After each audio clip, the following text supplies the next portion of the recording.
میدونید که چند کاری هستش که شما به راحتی میتونید انجام بدین و خونتون رو داخل مارکت بیارین و سریعتر بفروشین، خریداران بیشتری رو جذب خونه خودتون بکنید.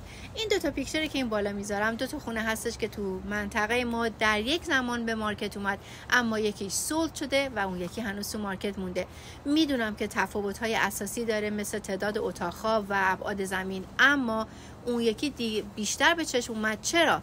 چون توش رنوویت شده بود، استیج شده بود، دیوارها رنگ شده بود، نابها، درها، قفلها عوض شده بود، درب ورودی و گاراژ رنگ شده بود، پتوه پارکینگ نو شده بود، فقط رنگش رو عوض کرده بودن.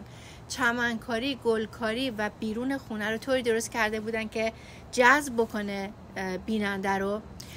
لوسترها رو عوض کرده بودن و چراغ‌های تو کار گذاشته بودن و شما وقتی وارد خونه میشی خونه رو به صورت تاریک و غمناک باهاش روبرو نمیشی.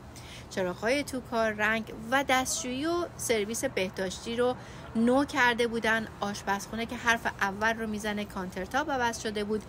خرج زیادی نکرده بودن، ولی با تغییرات جزئی این مسائل، این نکته ها تونسته بودن بینندگان بیشتر و خریداران بیشتری رو جذب کنن.